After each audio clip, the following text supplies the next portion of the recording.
नमस्कार। तो दोस्तों, आज की वीडियो में हम डिस्कस करेंगे प्रीवियस ईयर के क्वेश्चन जो PGT, TGT, NET, KBS, TET, other teacher exam में पूछे गए थे।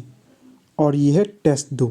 इससे पहले हमने इसके टेस्ट 1 को डिस्कस कर रहा है। अगर अभी तक आपने उसे नहीं देखा है तो आप डिस्क्रिप्शन बॉक्स में जाकर उसका लिंक प्राप्त कर सकते हो, वहाँ पर आपको इसका लिंक मिल जाएगा। तो चलिए आज की वीडियो को शुरू करते हैं। तो आज का जो पहला प्रश्न है तो वो है प्रश्न 1, जो अधिक बोलता है उसे कहते हैं। तो बताना है जो अधिक बोलता है उसे क्या कहते हैं। तो यहाँ पर जो सही विकल्प होगा तो वो होगा विकल्प डी, वाचाल। जो अधिक बोलता है उसे वाचाल कहते हैं, डी सही विकल्प होगा। अगला प्रश्न है 2। तो प्रश्न में पूछा गया है स्वप्न का विलोम क्या है। तो सही विकल्प होगा डी, जागरण। जो जागरण है ये स्वप्न का विलोम है। अगला प्रश्न है 3। तो प्रश्न में पूछा गया है अति इंद्रिय शब्द का आशय है। तो बताना है अति इंद्रिय शब्द का क्या आशय है। तो ये होता है इंद्रियों की पहुंच से बाहर। जो इंद्रियों की पहुंच से बाहर होता है उसे अति इंद्रिय कहा जाता है, ए सही विकल्प होगा। अगला प्रश्न है 4। तो प्रश्न में पूछा गया है कौन देशज प्रत्यय का उदाहरण नहीं है। तो ये होगा सी, उच्चतर। जो उच्चतर है ये देशज प्रत्यय का उदाहरण नहीं है। बाकी फराटा, अड़ियल या घुमक्कड़ ये तीनों देशज प्रत्यय के उदाहरण हैं। अगला प्रश्न है, तो प्रश्न में पूछा गया है किस शब्द में अ प्रत्यय है। प्रश्न है किस शब्द में अ उपसर्ग है। तो बताना है कि कौन सा शब्द है निम्न में से जिसमें अ उपसर्ग होगा। तो ये है सी, अभाव। अभाव में अ उपसर्ग है। अगला प्रश्न है 6। तो प्रश्न में पूछा गया है उपजाऊ का विलोम क्या होगा। उपजाऊ का विलोम होगा ऊसर। ऊसर उस भूमि को कहा जाता है जहाँ पर कुछ भी पैदा नहीं होता है, या दूसरे शब्दों में बंजर भी इसे कह सकते हैं। अगला प्रश्न है 7। तो प्रश्न में पूछा गया है जो शीघ्र ही किसी बात या उक्ति को सोच ले उसे कहेंगे। तो उसे कहते हैं प्रत्युत्पन्नमति, सी सही विकल्प होगा। अगला प्रश्न है 8। तो प्रश्न में पूछा गया है चंद्रिका का पर्याय है। तो बताना है चंद्रिका का पर्याय क्या है। तो ये होगा सी, कौमुदी। जो कौमुदी है ये चंद्रिका का पर्याय है। अगला प्रश्न है 9। तो प्रश्न में पूछा गया है कलश का पर्याय है। तो कलश का पर्याय होगा कुंभ, बी सही विकल्प होगा। अगला प्रश्न है 10। तो प्रश्न में पूछा गया है जिसने मृत्यु को जीत लिया हो उसे क्या कहते हैं। तो उसे कहेंगे मृत्युंजय, बी सही विकल्प होगा। अगला प्रश्न है 11। तो प्रश्न में पूछा गया है कुटिल का विलोम क्या होगा। तो 11 का सही विकल्प होगा सी, रिजु। अगला प्रश्न है 12। तो प्रश्न में पूछा गया है परुष शब्द का विलोम क्या होगा। तो ये होगा डी, कोमल। पुरुष का मतलब होता है कठोर और कोमल होगा कोमल। अगला प्रश्न है 13। तो प्रश्न में पूछा गया है आर्द्र का विलोम क्या होगा। तो ये होगा शुष्क। आर्द्र का अर्थ होता है नमी वाली भूमि या गीलापन। ये जो प्रत्यय रहित शब्द होगा उसके बारे में बताना है। तो यहाँ पर होगा अनुवाद, ये प्रत्यय रहित होगा।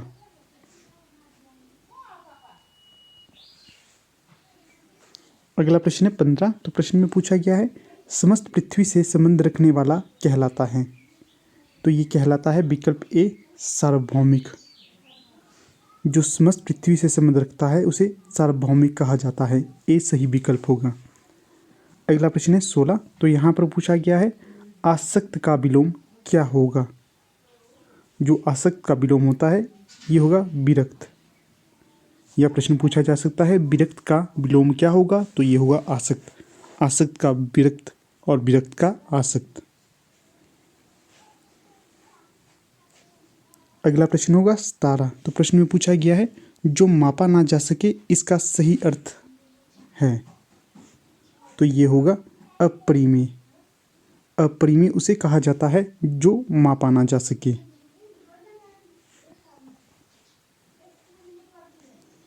अगला प्रश्न है 18। तो प्रश्न में पूछा गया है आवाहन का विलोम क्या है।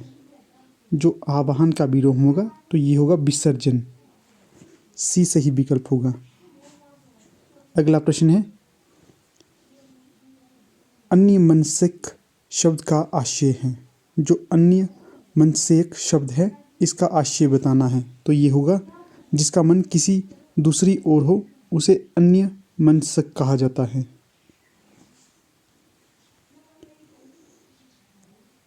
अगला प्रश्न है 20। तो प्रश्न में पूछा गया है ना बहुत गर्म ना बहुत ठंडा कहलाता है।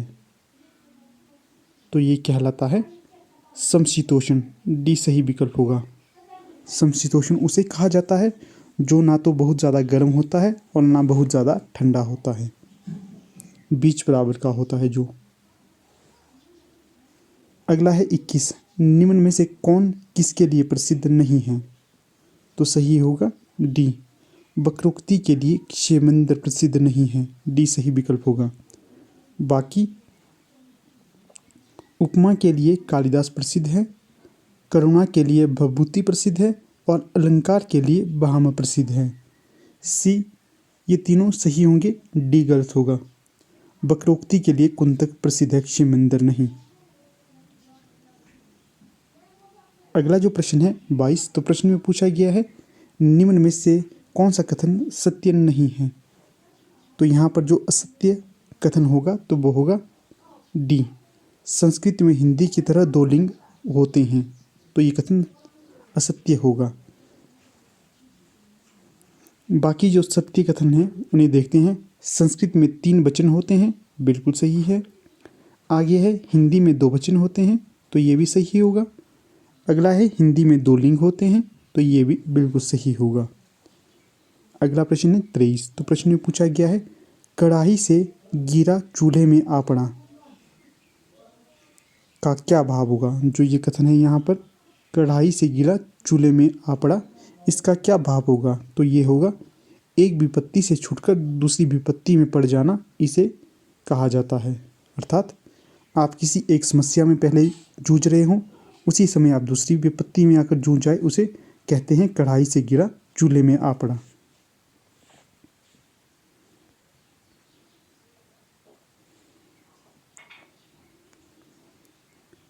अगला प्रश्न है 24। ओछे की प्रीति बालू की भीति का भाव क्या है। तो ये होगा विकल्प सी बालू की दीवार की भांति ओछे लोगों का प्रेम अस्थायी होता है। अगला प्रश्न है 25। अपने मुंह मियाँ मीठू बनना मुहावरे का क्या अर्थ है।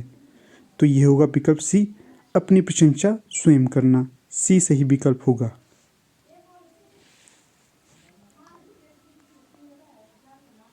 अगला प्रश्न है 26। तो सही विकल्प होगा ए दलपति विजय। जो दलपति विजय है इनके द्वारा खुमान रासो नामक रचना का निर्माण किया गया है।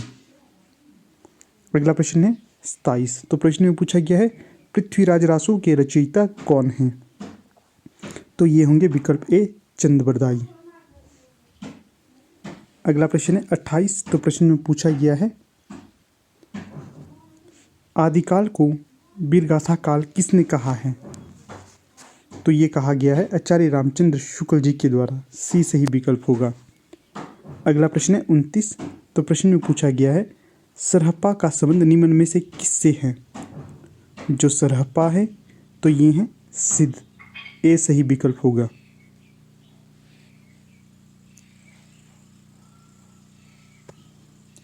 अगला प्रश्न है 30। तो प्रश्न में पूछा गया है 84 वैश्रवण की वार्ता किस लेखक की रचना है। तो ये है विकल्प डी गोस्वामी गोकुलनाथ। जो 84 वैश्रवण की वार्ता है गोस्वामी गोकुलनाथ की रचना है और ये ब्रजभाषा गद्य की रचना है। अगला प्रश्न है 31। इनमें से सूफी काव्यधारा का कवि कौन सा नहीं है।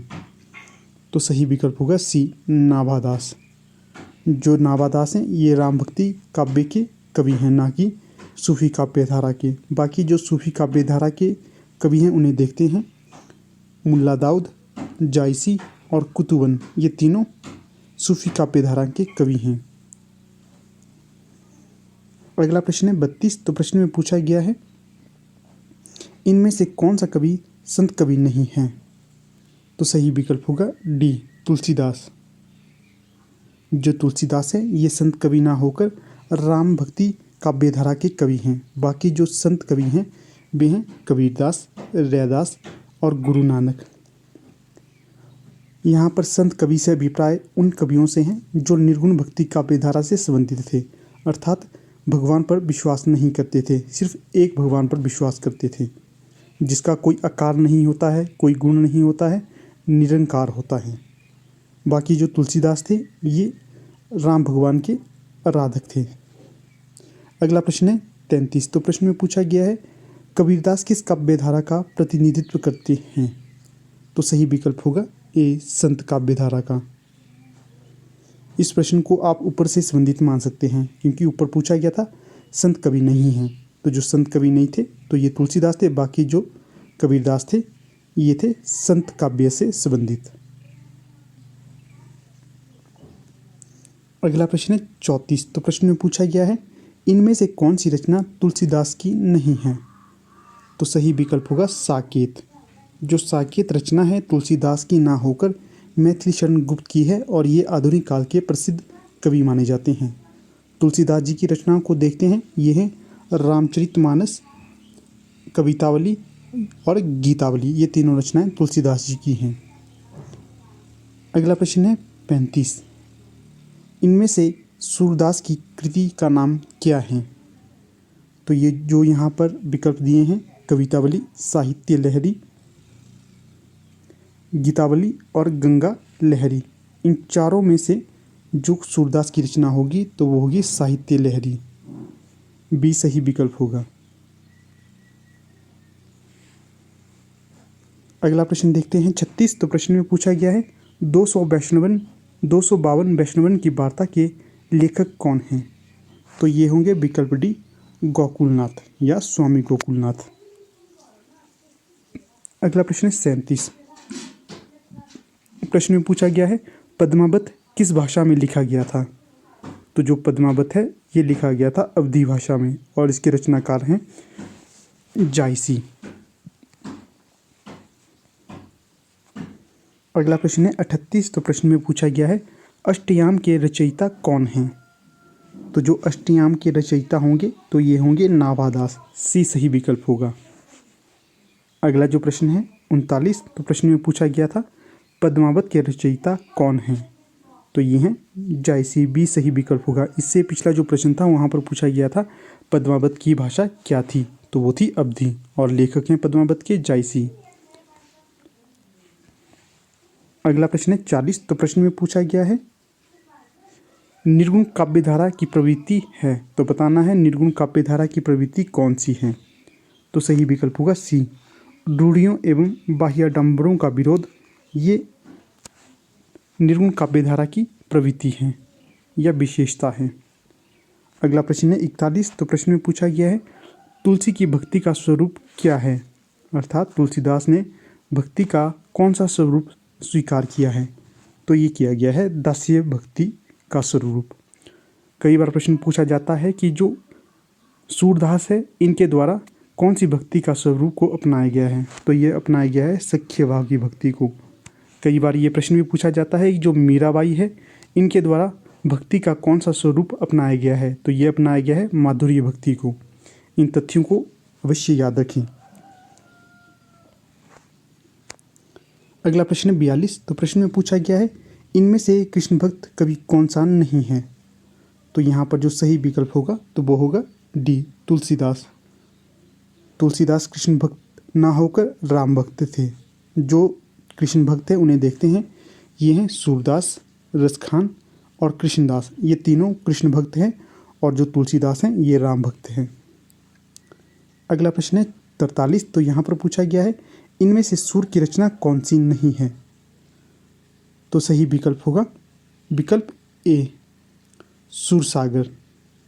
बाकी जो माफ़ करना दोस्तों, यहाँ पर सूरसागर ना होकर रास पंचाध्यायी होगी। जो सूरसागर है, सुरसारावली है और साहित्य लहरी है, ये तीनों रचनाएं सूरदास की हैं। जो रास पंचाध्यायी ये सूरदास की रचना ना होकर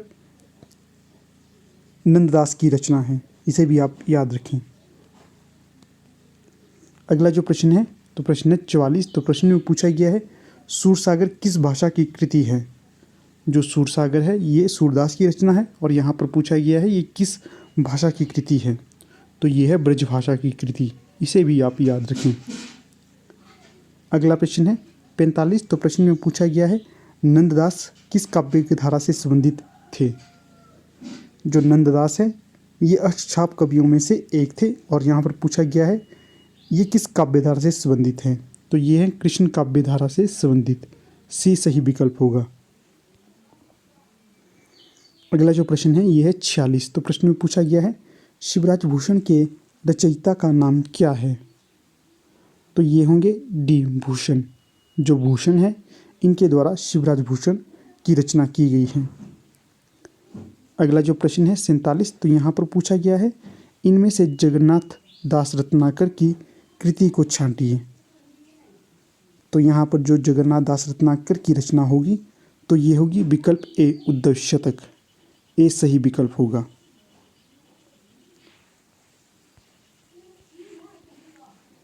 अगला प्रश्न 48। तो प्रश्न में पूछा गया है कवि प्रिया के रचनाकार का नाम बताइए। तो जो कवि प्रिया के रचनाकार हैं तो ये हैं केशवदास, बी सही विकल्प होगा। अगला प्रश्न है 49। तो यहाँ पर पूछा गया है इनमें से कौन सा महाकाव्य अवधि में लिखा गया है, तो सही विकल्प होगा सी रामचरितमानस। जो रामचरितमानस है इसे लिखा गया है अवधी भाषा में और इसके जो रचनाकार हैं ये है तुलसीदास, इनको आप याद रखिएगा। बाकी ऑप्शन को देखते हैं। जो प्रिय प्रवास है इसे हिंदी काव्य का पहला महाकाव्य कहा जाता है और ये है हिंदी खड़ी बोली का प्रथम महाकाव्य कहा जाता है और ये है हरिऔध जी की रचना। और जो दूसरा साकेत है ये मैथिली शरण गुप्त की रचना है और जो अंतिम है रामचंद्रिका तो ये केशवदास की रचना है, इन्हें भी आप याद रखना। अगला प्रश्न है 50। तो प्रश्न में पूछा गया है इनमें से कौन सा ग्रंथ तुलसीदास द्वारा रचित नहीं है, तो सही विकल्प होगा विकल्प डी रसमंजरी। जो रसमंजरी है ये तुलसीदास की रचना ना होकर नंददास की रचना है। बाकी जो तुलसीदास की रचनाएं हैं या ग्रंथ है उन्हें देखते हैं। पहला है गीतावली, दूसरा है दोहावली और तीसरा है विनय पत्रिका। ये तीनों तुलसीदास के ग्रंथ हैं। अगला प्रश्न है 51। तो प्रश्न में पूछा गया है सुजान शब्द का प्रयोग किस कवि की कविता में सर्वाधिक हुआ है। तो जो सुजान शब्द का सर्वाधिक प्रयोग किया गया है तो ये किया गया है घनानंद के द्वारा। जो घनानंद है इनका संबंध है रीतिकाल से, रीतिकाल में रीति मुक्त काव्य धारा से। अगला प्रश्न है 52। तो प्रश्न में पूछा गया है बिहारी सतसई किस भाषा का काव्य ग्रंथ है। जो बिहारी सतसई है किस भाषा का काव्य ग्रंथ है, तो ये है ब्रजभाषा का काव्य ग्रंथ और इसे लिखा गया है बिहारी के द्वारा। अगला प्रश्न है 53। तो प्रश्न में पूछा गया है रीतिकाल के उस कवि का नाम बताइए जिसने वीर रस में कविता लिखी हो, तो सही विकल्प होगा बी भूषण। भूषण के द्वारा रीतिकाल में वीर रस में कविताओं का वर्णन किया गया है, बी सही विकल्प होगा। अगला प्रश्न है 54। तो प्रश्न में पूछा गया है रीतिकालीन कवियों की काव्य भाषा क्या थी, तो ये थी ब्रजभाषा, सी सही विकल्प होगा। जो रीतिकालीन कवि थे ये ब्रजभाषा में कविता करते थे। अगला प्रश्न है 55। तो प्रश्न में पूछा गया है महाकवि भूषण की रचना का नाम बताइए, तो सही विकल्प होगा डी छत्रसाल दशक। जो छत्रसाल दशक है ये महाकवि भूषण की रचना है। अगला प्रश्न है 56। तो प्रश्न में पूछा गया है इनमें से कौन सा नाटक भारतेंदु जी का नहीं है, तो सही विकल्प होगा डी रणधीर प्रेम मोहिनी। ये नाटक भारतेंदु हरिश्चंद्र का नहीं है, बाकी भारत दुर्दशा, नील देवी, प्रेम जोगिनी, ये तीनों रचनाएं भारतेंदु हरिश्चंद्र से संबंधित है और इनके द्वारा रचित है। अगला प्रश्न है 57। तो यहाँ पर पूछा गया है सत्यार्थ प्रकाश के लेखक कौन हैं। जो ये रचना है सत्यार्थ प्रकाश, इसके रचनाकार हैं स्वामी दयानंद। ए सही विकल्प होगा। अगला प्रश्न है 58। तो यहाँ पर पूछा गया है इनमें से सदल मिश्र की रचना कौन सी है। तो जो सदल मिश्र की रचना होगी तो ये होगी विकल्प डी, नासिकेतोपाख्यान। नासिकेतोपाख्यान सदल मिश्र की रचना है। अगला प्रश्न है 59। रानी केतकी की कहानी के लेखक कौन हैं। तो इसका सही जवाब होगा विकल्प सी, इंशा अल्लाह खां। जो इंशा अल्लाह खां है इनके द्वारा रानी केतकी की कहानी लिखी गई है। अगला प्रश्न है 60। इनमें से कौन सा कवि रीतिमुक्त काव्यधारा से संबंधित नहीं है। तो सही विकल्प होगा डी, केशवदास। बाकी जो रीतिमुक्त काव्यधारा से संबंधित हैं तो वे हैं घनानंद, आलम और बोधा। अगला प्रश्न है 61। तो प्रश्न में पूछा गया है इनमें से कौन सा जोड़ा सही है। विकल्प में है महादेवी वर्मा और निहार, मैथिली शरण गुप्त और कामायनी, पंत और तोड़ती पत्थर, निराला और साकेत। तो यहाँ पर जो उचित मिलान या जोड़ा होगा तो वो होगा ए, अर्थात महादेवी वर्मा के द्वारा निहार काव्य की रचना की गई है। जो यहाँ पर पूछा गया है मैथिली शरण गुप्त, इनके द्वारा साकेत की रचना की गई है। और जो पंत हैं इनके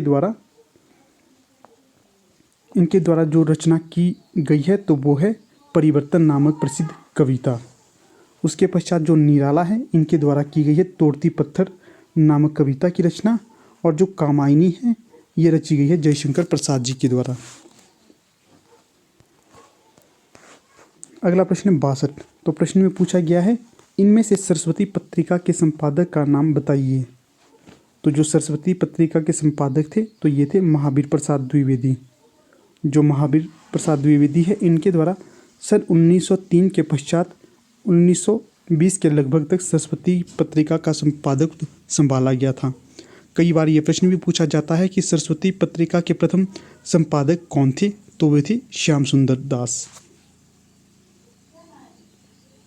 अगला प्रश्न है 63। तो प्रश्न में पूछा गया है इनमें से कौन सी भारतेंदु की रचना नहीं है।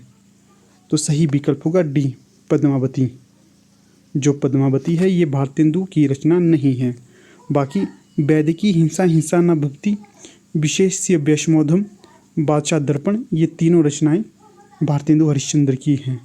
जो पद्मावती रचना इनकी नहीं है। अगला प्रश्न है 64। हिंदी की पहली कहानी लेखिका कौन सी हैं। तो ये होंगी विकल्प बी, बंग महिला। जो बंग महिला है ये हिंदी की पहली कहानी लेखिका हैं।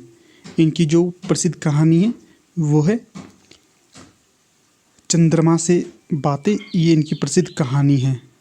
इसके पश्चात जो इनकी दूसरी प्रसिद्ध कहानी है वो है दुलाई वाली। ये नेट की सिलेबस से संबंधित कहानियाँ हैं। अगला प्रश्न है 65। तो प्रश्न में पूछा गया है हिंदी समालोचना के सूत्रपात के लिए भारतेंदु युग की कौन सी पत्रिका उल्लेखनीय है। तो सही विकल्प होगा डी, आनंद कादम्बनी। डी सही विकल्प होगा। जो आनंद कादम्बनी है ये हिंदी समालोचना के सूत्रपात के लिए भारतेंदु युग की प्रमुख पत्रिका है। अगला प्रश्न है 66। तो यहाँ पर पूछा गया है इनमें से कौन सी रचना केदारनाथ अग्रवाल की नहीं है। तो सही विकल्प होगा डी, युगधारा। जो युगधारा है ये केदारनाथ अग्रवाल की रचना ना होकर नागार्जुन की रचना है। बाकी जो केदारनाथ अग्रवाल की रचना है उन्हें देखते हैं। युग की गंगा, नींद के बादल, आग का झरना, ये तीनों रचनाएं केदारनाथ अग्रवाल की हैं। अगला प्रश्न है 67। तो प्रश्न में पूछा गया है प्रगतिवादी काव्य सृष्टि है। तो बताना है प्रगतिवादी काव्य सृष्टि क्या है। तो ये होगा विकल्प बी, वर्ग चेतना प्रधान। जो वर्ग चेतना प्रधान ये काव्य विशेषता है प्रगतिवादी काव्य की। अगला जो प्रश्न है यह है 68। तो प्रश्न में पूछा गया है छायावाद के प्रमुख कवियों में किसमें गीतों की मधुर वेदना की मार्मिक अभिव्यक्ति हुई है? तो ये हुई है सी, महादेवी वर्मा। जो महादेवी वर्मा है ये छायावाद की वो कवित्री हैं जिनके गीतों में मधुर वेदना की मर्माभिव्यक्ति हुई है।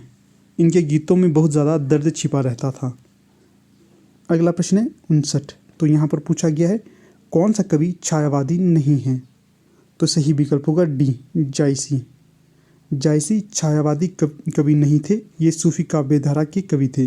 बाकी जो छायावादी कवि हैं ये हैं निराला, पंत, प्रसाद और महादेवी वर्मा। ये जो चारों हैं ये छायावादी से संबंधित कवि थे। इन्हें छायावाद का 4 स्तंभ भी कहा जाता है, याद रखना आप।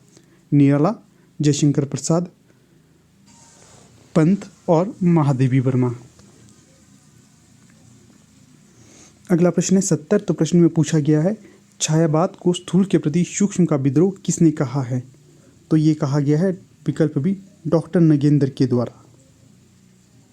अगला प्रश्न है 71। तो प्रश्न में पूछा गया है प्रयोगवाद के प्रवर्तक के अनुसार प्रयोगवादी कवि का मुख्य तथ्य क्या था? तो इसका सही विकल्प होगा नए काव्य उपयोगों का। प्रश्न को फिर से पढ़ते हैं एक बार।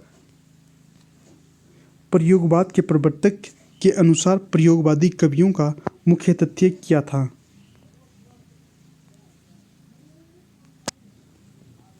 तो यहाँ पर जो विकल्प होगा इनमें से कोई नहीं। बाकी हम विकल्पों को पढ़ लेते हैं। नए काव्य उपकरणों का प्रयोग, भावुकता के स्थान पर बौद्धिकता की प्रतिष्ठा, नई राहों के अन्वेषण, काव्य की पूर्व परंपरा का निषेध। तो इन चारों में से कोई नहीं होगा। अगला प्रश्न है 71। तो प्रश्न में पूछा गया है प्रयोगवाद के प्रवर्तक के अनुसार प्रयोगवादी कवि का मुख्य तथ्य क्या है? तो आगे देखते हैं। तो विकल्प में है नए काव्य उपकरणों का प्रयोग उचित है, भावुकता के स्थान पर बौद्धिक है, नई राहों का अन्वेषण, तो ये भी सही है, और अंतिम है काव्य की पूर्व परंपरा का निषेध।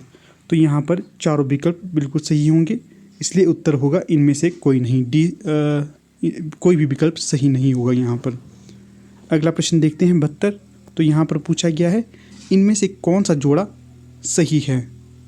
विकल्प में है प्रिय प्रवास हरिऔध की रचना है, संदेह गीत प्रसाद की रचना है, आंसू निराला की रचना है, साकेत तुलसीदास की रचना है। तो यहाँ पर जो उचित जोड़ा होगा तो वो होगा विकल्प ए, प्रिय प्रवास हरिऔध की रचना है। बाकी सभी जोड़े गलत हैं। अगला प्रश्न है 73। तो प्रश्न में पूछा गया है निहार की रचना किसने की है? तो जो निहार की रचना की गई है तो ये की गई है महादेवी वर्मा के द्वारा। अगला प्रश्न है 74। अज्ञेय कौन से बात के कवि माने जाते हैं या कौन से बात के कवि थे? तो ये थे विकल्प भी प्रयोगवाद के कवि, भी सही विकल्प होगा। अगला प्रश्न है 75। तो प्रश्न में पूछा गया है निम्नलिखित में से कौन तार सप्तक का कवि नहीं है? तो सही विकल्प होगा ए, शमशेर बहादुर सिंह। बाकी गिरजा कुमार माथुर, मुक्तिबोध और प्रभाकर माचवे ये तीनों तार सप्तक के कवि थे। अगला प्रश्न है 76। तो प्रश्न में पूछा गया है इनमें से कौन सा उपन्यास प्रेमचंद्र का नहीं है? विकल्प में है गोदान, सेवा सदन, कर्मभूमि, शेखर एक जीवनी। तो सही विकल्प होगा शेखर एक जीवनी मुंशी प्रेमचंद का उपन्यास नहीं है, ये अज्ञेय जी का उपन्यास है। बाकी गोदान, सेवा सदन और कर्मभूमि ये तीनों उपन्यास प्रेमचंद जी के हैं। अगला प्रश्न है 77। तो प्रश्न में पूछा गया है प्रसाद द्वारा रचित इरावती कैसा उपन्यास है? प्रश्न बन सकता है कि जो इरावती उपन्यास है किसका है? तो यह है प्रसाद का। प्रश्न है प्रसाद द्वारा रचित इरावती कैसा उपन्यास है? तो ये है ऐतिहासिक उपन्यास, भी सही विकल्प होगा। अगला प्रश्न है 78। अशोक के फूल निबंध के रचयिता कौन हैं? तो ये हैं हजारी प्रसाद द्विवेदी। अगला प्रश्न है 79। अलका जयशंकर प्रसाद के किस नाटक की पात्र है? तो ये है चंद्रगुप्त की। आगे प्रश्न है 80। तो प्रश्न में पूछा गया है गुलाबी बन्नो कहानी के लेखक कौन हैं? तो नीचे जितने भी विकल्प दिए गए हैं इनमें से कोई भी उचित नहीं होगा। अगला प्रश्न है 81। बनारसी दास चतुर्वेदी के रेखाचित्र हैं। तो बताना है बनारसी दास चतुर्वेदी के रेखाचित्र का नाम क्या है? तो सही विकल्प होगा रेखाचित्र और सेतुबंध। उपयुक्त दोनों रेखाचित्र बनारसी दास चतुर्वेदी के हैं, रेखाचित्र और सेतुबंध। अगला प्रश्न है 82। तो प्रश्न में पूछा गया है हमारी यात्रा के यात्रा वृत्तकार कौन हैं? तो ये हैं लोचन प्रसाद पांडे। जो हमारी यात्रा वृत्तकार है, यात्रा वृत्तकार, तो ये लोचन प्रसाद पांडे का है। अगला प्रश्न है 83। तो प्रश्न में पूछा गया है हिंदी में रिपोर्ताज का आरंभ किस युग में हुआ था? तो विकल्प में है द्विवेदी युग, भारतेंदु युग, प्रसाद युग और प्रसादोत्तर छायावादोत्तर युग। तो सही विकल्प होगा डी, प्रसादोत्तर युग। अगला प्रश्न है अर्धकथानक किस विधा की रचना है? तो ये है आत्मकथा। डी सही विकल्प होगा। अगला प्रश्न है 85। तो प्रश्न में पूछा गया है इनमें से कौन सी स्वीकृति आत्मकथा है? तो ये है विकल्प सी, अर्धकथानक।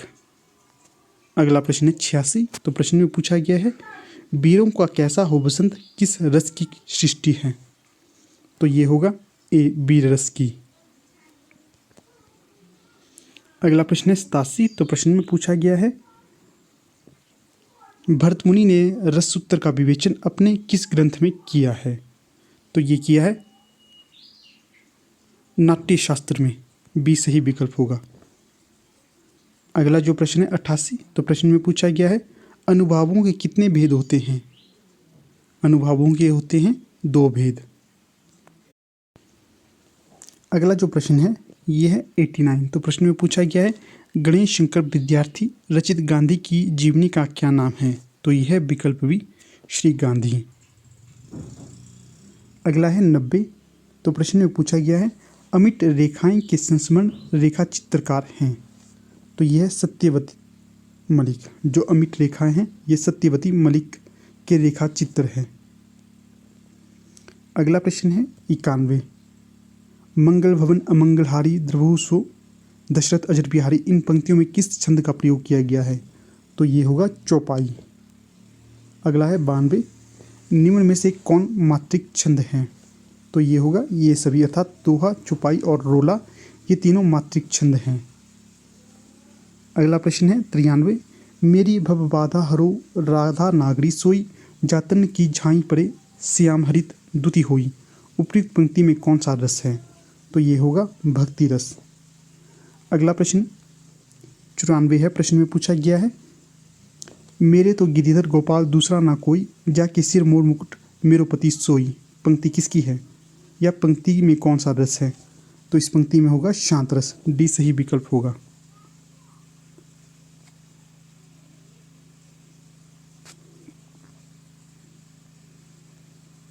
अगला प्रश्न है 95। तो प्रश्न में पूछा गया है दुख ही जीवन की कथा रही का कहूँ जो आज तक नहीं कही। उपयुक्त पंक्ति में कौन सा रस है?